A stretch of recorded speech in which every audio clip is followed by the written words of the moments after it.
திருப்பூர் மாவட்டத்தில் மிக சமீபத்தில் குமரன் காலனியில் குமார் நகரில் நூருல் ஹுதா மஸ்ஜித் சேவை குழுவை அதனுடைய தலைவர் அவர்கள் நிர்வாகிகள் மிக அழகாக ஆரம்பித்தாங்க. ஒரு அப்டேட்டட் எம்எஸ்கேன்னு சொல்லலாம். எம்எஸ்கே எப்போவுமே அப்டேட் ஆகிட்டே தான் போயிட்டுருக்கோம். அதில் லேட்டஸ்ட் எம்எஸ்கே அவங்க ஆரம்பிச்சிருக்காங்க. ஸோ அதனுடைய தலைவர் ஹாஜி ஃபரீத் அவர்கள் ஒரு சிறிய வாழ்த்துரை மற்றும் அனுபவ உரை.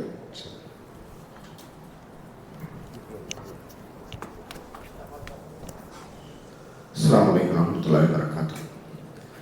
அல்லாஹ்வுடைய மாபெரும் கிருபை.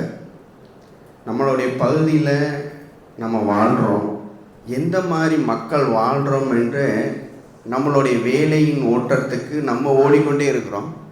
பள்ளி நிர்வாகிகளாக நம்ம சமுதாய மக்களுக்கு நல்ல என்ன பணி செய்யக்கூடிய நிலைமையில் இருக்கோன்னு சொல்லி நம்ம சிந்திச்சு பார்த்தோம்னா அது சுத்தமாக ஜீரோவாக இருக்கும். என்ன காரணம்னா, நம்மளும் பல ஆண்டு அந்த பகுதியில் வசிச்சுக்கிட்டு இருக்கோம். எந்த குடும்பத்தில் எந்த மாதிரியாக வாழ்கிறாங்கன்னு சொல்லி அதை ஆராயணும்னு சொன்னதுக்கு நம்ம எழுதி ஒரு ஃபார்ம் வச்சுருந்தோம். யார் எந்தெந்த குடும்பத்தில் எப்படி இருக்கிறாங்கன்னு. அதை நம்ம என்ன பண்ணோம், நம்ம பள்ளி அளவில் வச்சுருந்தோம். அவங்களுடைய வாழ்வை வீட்டில் போய் பார்த்தா எப்படி இருக்குன்னு சொல்லி முத அனுபவம் எப்படின்னா, மஜ்தே சேவை குழு சார்பாக ஆஜியார் நம்மளும் ஒரு 6 பேர் சேர்ந்த குழு நம்ம மொஹல்லாவில் சுற்றுலா போனோம். அப்போ பார்த்தீங்கன்னா ஒரு வீட்டில் பார்த்தீங்கன்னா ரொம்ப அவங்கன்னா நல்லா வாழ்ந்த குடும்பம். நமக்கு தெரியும் அவங்கள. அந்த குடும்பத்தில் பார்த்தீங்கன்னா ஒரு பெண்ணுக்கும் நிற்க ஆகலை, ஒரு பையனுக்கு நிற்க ஆகலை, ஒரு தாய், இவங்க 3 பேர் இருக்காங்க. மொத்தம் 6 பேர் சேர்ந்த மொத்தம் அவங்களுக்கு குழந்தைய மட்டும் 8 குழந்தைங்க, 6 குழந்தைய கட்டி கொடுத்துருக்காங்க.